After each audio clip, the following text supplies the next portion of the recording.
Gloire à Dieu. Alors les amis, nous allons commencer à enseigner quelque chose et dimanche, on va approfondir. Vous vous souvenez, le message du dimanche, ceux qui étaient là, ça nous a fait énormément du bien. On va introduire ici avec Marc chapitre 11, verset 12 jusqu'au verset 23. Marc 11, verset 12 à 23. Jésus entra à Jérusalem dans le temple. Quand il eut tout considéré, comme il était déjà tard, il s'en alla à Béthanie avec les 12. Le lendemain, après qu'il fut sorti de Béthanie, Jésus eut faim.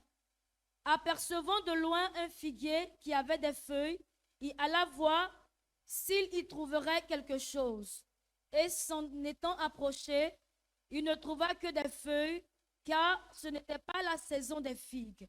Prenant alors la parole, il lui dit: que jamais personne ne mange de ton fruit. Et ses disciples l'entendirent. Ils arrivèrent à Jérusalem, et Jésus entra dans le temple. Il se mit à chasser ceux qui vendaient et qui achetaient dans le temple. Il renversa les tables des changeurs et les sièges des vendeurs de pigeons. Et il ne laissait personne transporter aucun objet à travers le temple.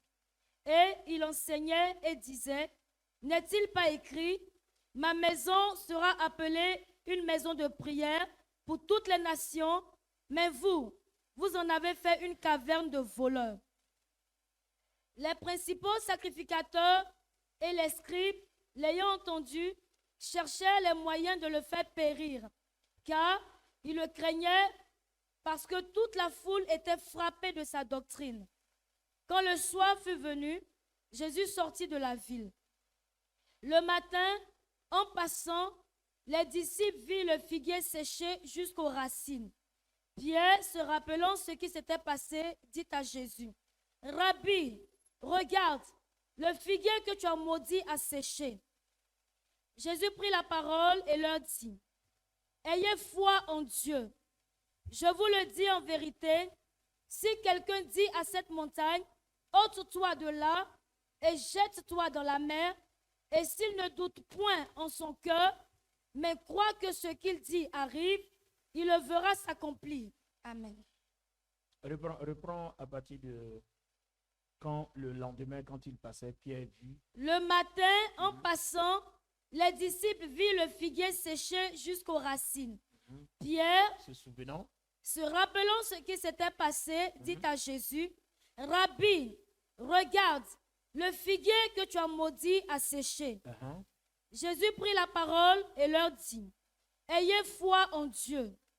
Je vous le dis en vérité, si quelqu'un dit à cette montagne: ôte-toi de là et jette-toi dans la mer, et s'il ne doute point en son cœur, mais croit que ce qu'il dit arrive, il le verra s'accomplir. Dans d'autres versions, dans la version King James, il est écrit quiconque. Vous voyez, on dit si quelqu'un. Vous voyez, donc remplace si quelqu'un là par quiconque.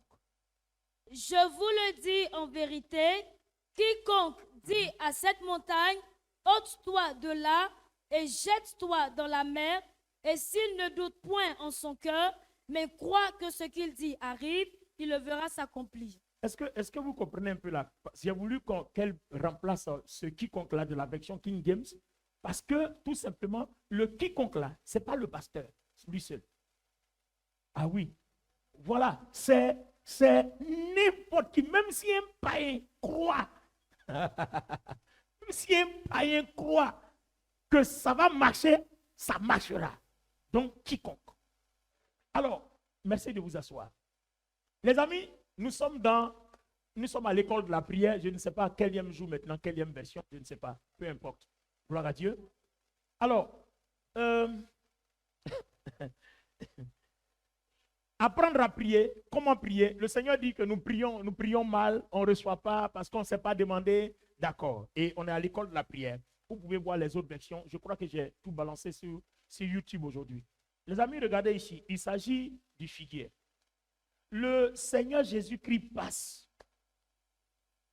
Il aperçoit un figuier. Il a vu des feuilles sur le figuier. Donc, pensant trouver des fruits, il arrive, pas de fruits.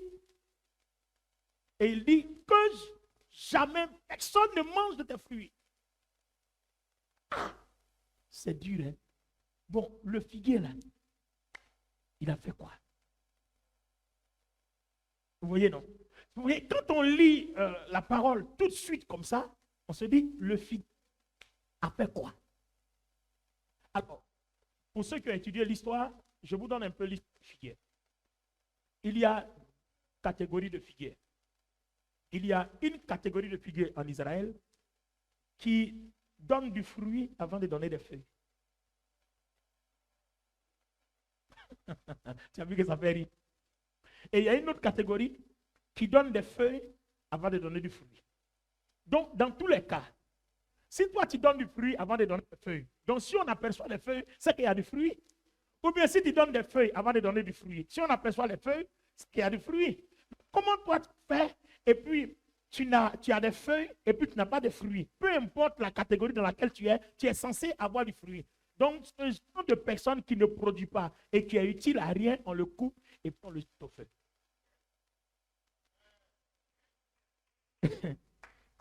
Et ça, c'est une parole qui s'adresse à l'église. Cette parabole s'adresse à l'église. Quand vous êtes à l'église, que vous êtes inutile, c'est ce qui arrive à votre vie.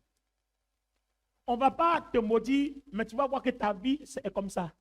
Tu tournes en rond, tu tournes en rond, tu tournes en rond, tu tournes en rond. Parce que nous avons été scellés à Christ pour être utiles. Lis-moi Éphésiens chapitre 3, le verset 16, 8 secondes. Éphésiens 3, verset 16, 8 secondes. Afin qu'il vous donne, selon la richesse de sa gloire, Oui. d'être puissamment fortifié par son esprit dans l'homme intérieur. Donc, vous voyez que depuis que nous avons été scellés au Christ, c'est-à-dire quand nous avons eu la foi, que nous avons été convertis, que nous sommes passés par les eaux du baptême, on a été scellés au Christ. Donc, il y a notre esprit en nous qu'on appelle l'homme intérieur. Donc, la chair est morte. D'accord? La chair est morte. Pourquoi la chair est morte? Vous savez, on va lire tout à l'heure Romains 8, verset 6, version Darby. Donc, si la chair est morte, il ne reste que quoi? Il ne reste que l'homme intérieur qui n'a que des qualités et qui n'est qu'une entité spirituelle. Ça veut dire que si toi et moi, on ne pense pas spirituel, on ne peut plus rien produire, peu importe qui nous sommes.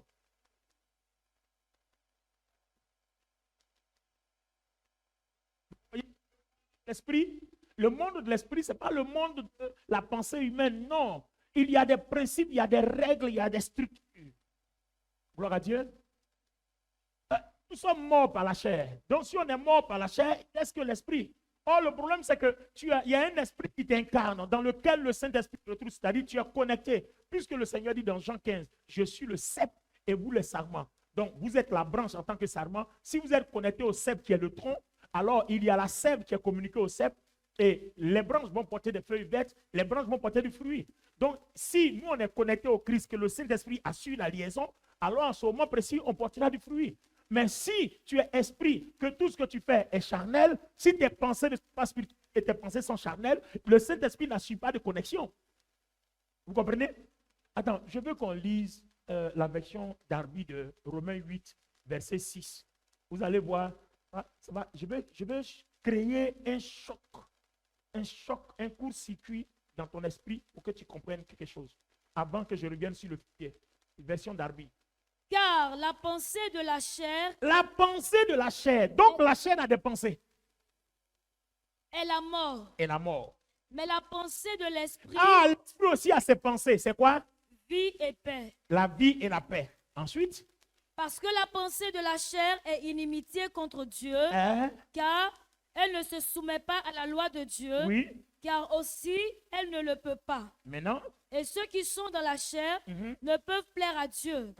Or, vous n'êtes pas dans la chair, mais dans l'esprit. Si du moins l'esprit de Dieu habite en vous. On n'est pas dans la chair, on est dans l'esprit. Donc tu ne peux plus penser chair. Quand tu es dans l'esprit, tu ne peux plus penser chair. Si tu penses chair, ton résultat sera la mort. Or, la mort a été vaincue à la croix. Donc, tout ce que la mort véhicule, c'est l'échec, c'est la médiocrité, c'est la sécheresse, c'est la guerre, ça ne produit rien. Or, quand tu penses esprit, tout ce qui arrive, c'est la vie. Or, c'est la vie qui ressuscite ce qui est mort. Donc, tout ce qui ne marche pas va commencer à marcher parce que tu produis la vie. Donc, il va commencer il va falloir que tu penses esprit, tu ne dois pas penser chair. Alors, qu'est-ce qui se passe? Le Seigneur parle au figuier. Il a parlé au figuier. La parole. Il n'a pas imposé les mains au figuier. Il a parlé au figuier. Comme toi, tu peux prier et voir la chose arriver. Donc, vous voyez, quand nous sommes en prière, ce n'est pas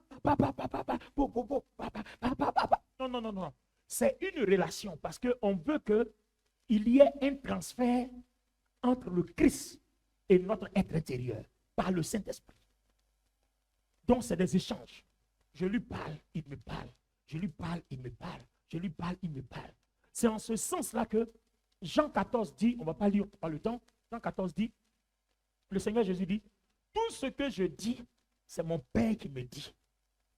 Donc, il est tellement bien connecté à son Père, ce que son Père lui dit là. Quand il parle, ça marche. Parce que dans son Père, il y a la vie. Dieu souffla dans la poussière, dans Genèse 1, le souffle de vie, et le sable a commencé à se manifester, a eu la vie. Donc, quand vous produisez la vie, vous ressuscitez les choses mortes. Quand vous produisez la vie, vous guérissez les malades.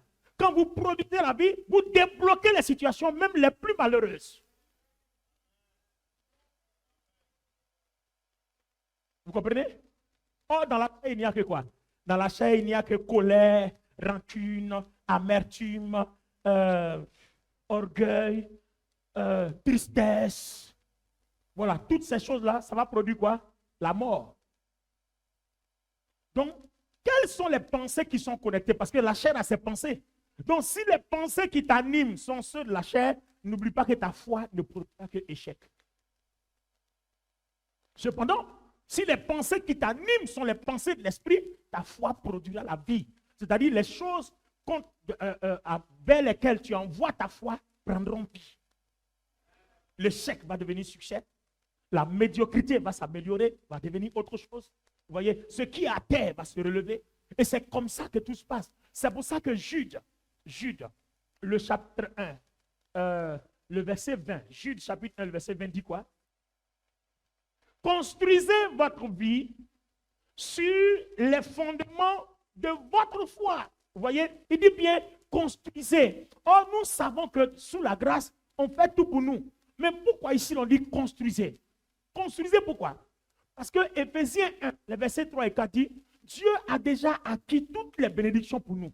Maintenant, à nous de les appeler à l'existence. Or, on sait que toute bénédiction qui arrive dans le naturel est déjà conçue dans le spirituel avant que ça arrive dans le naturel.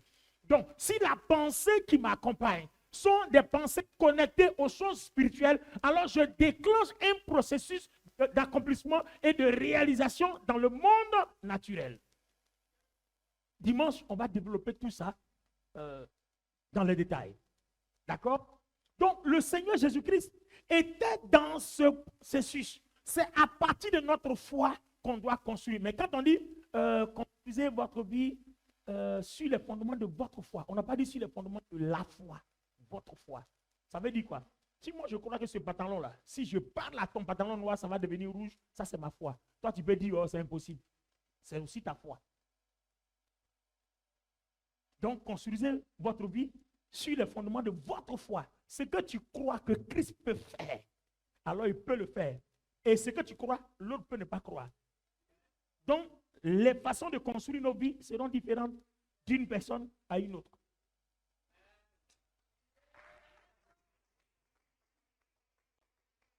Si toi tu penses qu'à 60 ans, Christ peut te donner un enfant, il te donnerait un enfant. Le dimanche, on va montrer comment ça peut se faire. Si ça peut se faire. Et le Seigneur m'a donné le secret pour ça. Ça peut se faire. Ça peut se faire. À 60 ans, tu peux faire un enfant. Amen. Ça peut se faire. À 60 ans, tu peux courir 50 km. Amen. Vous voyez? Construisez votre vie. Si toi, tu penses que tu peux, ça ira. Mais si tu penses que ça ne peut pas, ça n'ira pas. Donc, c'est toi, c'est avec ta foi. Parce qu'on a le salut par grâce qui est déjà acquise par le Seigneur. Mais la foi, là, c'est nous qui la manifestons. Donc, n'oublions pas aujourd'hui, pour le dimanche, qu'il y a deux courants de pensée.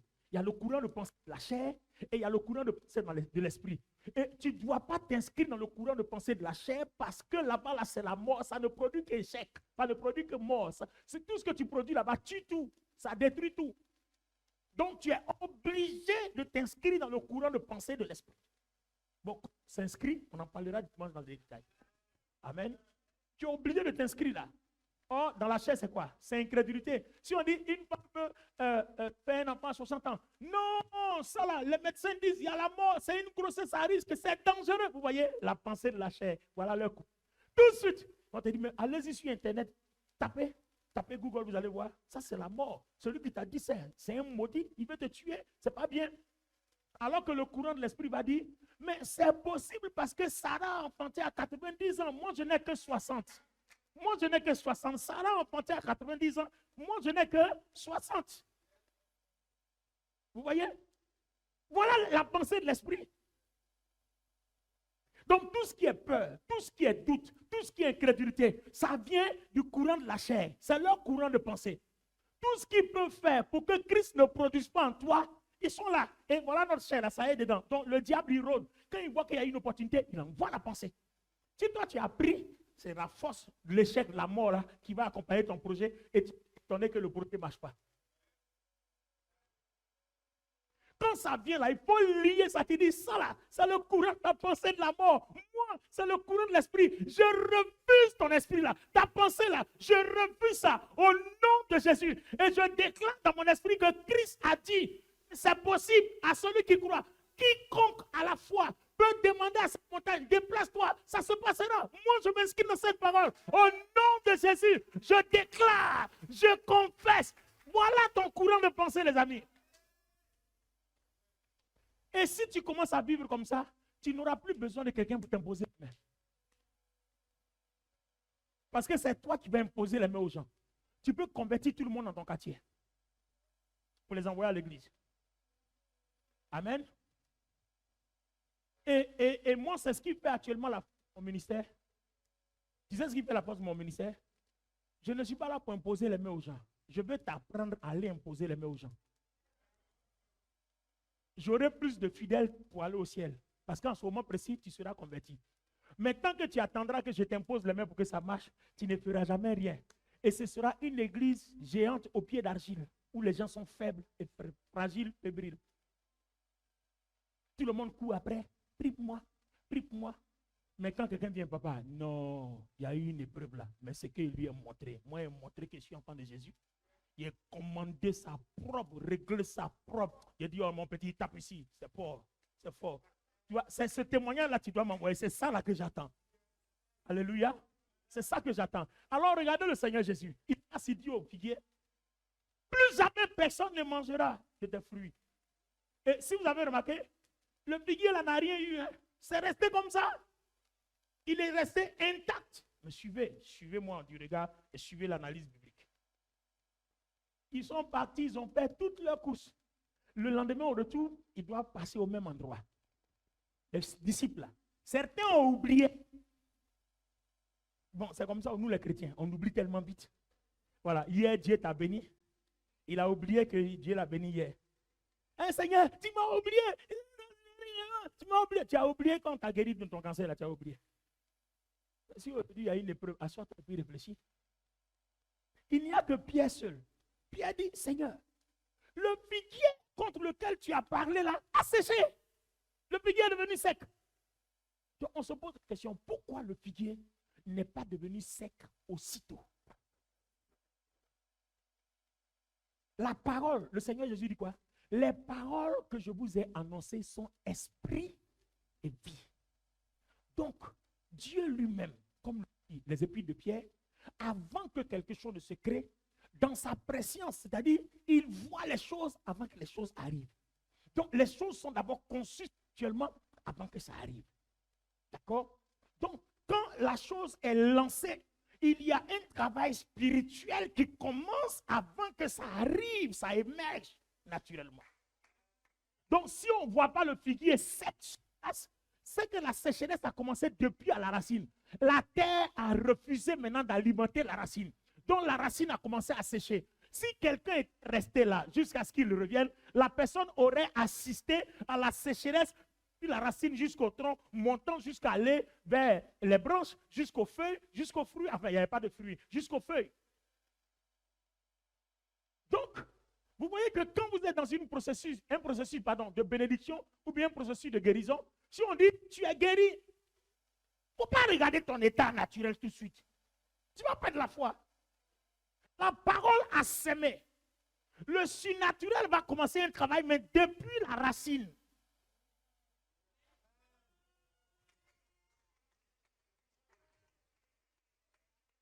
On te dit, va, on a le travail. Et puis tu arrives là-bas, quelqu'un dit, tu ne rentres pas ici, il ne faut pas avoir peur. On dit, le travail est pour toi.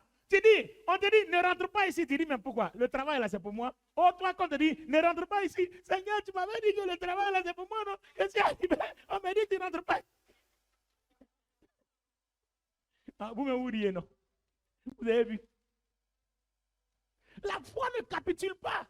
Quand la parole est annoncée, la parole a sémé quelque chose. Ça travaille dans les racines. Peut-être que celui qui dit tu ne dois pas rentrer là, il fait partie des racines à tuer avant que la porte soit ouverte.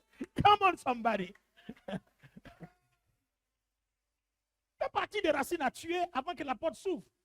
Donc toi, ne regarde pas à ta situation physique, mais regarde au travail que le surnaturel est en train de faire depuis les racines. Je vous ai raconté dimanche la femme enceinte sur laquelle un homme de Dieu a prophétisé. Elle est venue, je vais avoir un enfant. On dit, tu es enceinte. Elle dit, papa, il y a longtemps, il ne fait pas règle. On dit, tu es enceinte. Il faut partir. On dit, tu es enceinte. On dit, tu es enceinte, il faut partir. On dit, tu ne veux pas règle. Et tu fais règle. Donc, elle est venue. Papa, tu dis, je suis enceinte, mais normalement, non, je ne devais plus faire règle. J'ai vu mes règles. On dit, tu es enceinte. Il faut partir. Elle revient encore deuxième mois. Papa, il fait règle encore. On dit, tu es enceinte. Il faut partir. Elle n'a pas compris que la parole qui est sémée là a commencé à faire un travail de répartition de toutes ces trompes qui faisait qu'avant, elle ne règle, elle ne voyait pas tout ça là. Mais maintenant, si tu commences à voir règle, avant quand tu venais, tu ne voyais pas règle, tu ne peux pas tomber enceinte. Maintenant, si tu vois que tu vois règle, c'est que le processus a commencé parce qu'il faut règle pour qu'il y ait ovulation. Non? Oh, avant, tu n'en faisais pas du tout. Donc, il y a un processus qui a commencé. Donc, il faut croire que tu es enceinte. Donc, dans ta pensée, vois-toi enceinte. Vois-toi enceinte. Dans ta pensée, dans ton esprit. Vois-toi enceinte. Commence à cracher, même si tu n'as pas envie de cracher, commence à cracher. Vois-toi enceinte. Alléluia. Vois-toi enceinte. On dit tu es enceinte. La parole est sémée. Donc, quand la parole a été sémée, ça a déclenché d'abord les règles. Processus. Donc, les règles, il y a eu 2 ou 3 fois comme ça. Le temps que la parole répare toutes ces trompes. Parce qu'il ne faut pas aller accoucher, puis tu vas mourir à l'accouchement. Donc, il y a un processus que ça doit réparer. Oh, toi, tu es tellement pressé. Comme les 2 semaines qui ont suivi là, tu as eu règles. Oh, les pasteurs là, maintenant, façon leur prophétie d'amour. Il me dit, moi, j'ai fait règles, ça me dit, je suis enceinte. Tu vois, tu as tué la parole. Si on dit, tu es béni, va, tu l'as. Quand tu t'en vas là, tu te comportes comme quelqu'un qui l'a. Parce qu'il y a eu une sémence. Il y a un travail spirituel. Il y a un combat spirituel. Il y a quelque chose qui est engagé. Donc je l'ai. Je le suis. Je me comporte comme quelqu'un qui a. Parce que mon courant de pensée, qu'est-ce que je sème dans mon esprit? C'est que je l'ai et je dois me voir comme je l'ai. Ah oui. Alors on va prier ce soir. Gloire à Dieu. Nous allons prier ce soir. On dit bien quiconque.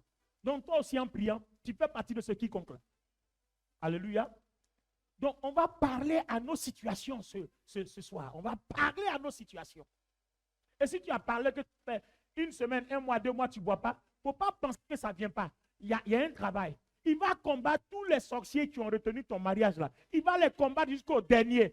Quand le dernier va tomber, ta grossesse va venir. Mais il ne faut pas penser que la parole est fausse. Ce que tu as prononcé là. Comme depuis, ça fait 1 mois, je déclare, je ne vois rien. Continue de déclarer, le combat continue. Le figuier a séché 24 heures après. Il y a eu un travail depuis la racine, c'est monté jusqu'à après 24 heures que ça atteint les feuilles. Oh, tiens-toi debout. Je ne sais pas ce que tu traverses. Peu importe la maladie que tu as, hein, le Seigneur va opérer un miracle ce soir. Amen. Il va opérer un miracle. Hein, tout le monde, musicien, chacun de nous a des problèmes. Oh, Dieu n'a pas prié. Dieu va visiter quelqu'un. Prie. Hein, Enoch, priez, priez, priez. Tout le monde, tenez-vous debout, on va prier. On va parler à nos situations. Le Seigneur parle au pilier. Et par la grâce de Dieu, le dimanche, va apprendre à parler. Non, le dimanche, si tu as raté ça, comme je le dis d'habitude, quelle est l'expression? Si tu as raté, c'est que spirituellement, tu es malade. Amen. Parce que les choses qui ont fait qu'on échoue depuis là, c'est ce qu'on est en train d'enseigner. Donc si tu n'es pas là, c'est que tu es malade. C'est que tu n'as pas envie d'être soigné. Alléluia. Mais aujourd'hui, on va parler en fonction de ce qu'on a entendu. Gloire à Dieu. Quand vous connaissez ces choses-là, on ne peut pas vous vaincre aussi facilement. Parce que celui qui doit vous vaincre, il faut qu'il connaisse les manipulations de ces choses-là. Gloire à Dieu. Alors, ce soir, nous allons parler. Tiens-toi bien. Voilà la salle, circule partout. Stop de ta salle, circule partout. Tu dois prendre tes problèmes là un à un. Tu dois leur parler. Tu dois leur dire ce que le Christ dit que tu es. La pensée que tu dois déposer dans ton esprit là. Je ne suis pas stérile. Je ne suis pas célibataire. Je ne suis pas au chômage. Je ne suis pas médiocre. Ma vie n'est pas maudite. Christ a payé le prix pour moi. Et je suis uni à l'esprit de Christ. Et Christ dit que je suis béni. Éphésiens indique que toutes mes bénédictions sont scellées. Alors je parle à toi. Maladie, s'il y a une maladie dans ton corps, parle. Dis-lui de partir. Il faut la prier au nom de Jésus-Christ. Et commande qu'en lieu et place, il y ait la vie. Et pendant que tu dis comme ça dans tes pensées, vois cette vie-là entrer en toi. Parle à tes problèmes un à un. Commence à prier. Commence à prier.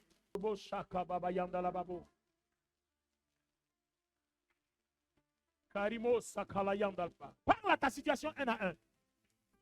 N'oubliez pas que le miracle commence comme ça. Hein? Le miracle commence comme ça. Le miracle commence comme ça. Le miracle commence comme ça. Parle à ta situation un à un. Le miracle commence comme ça.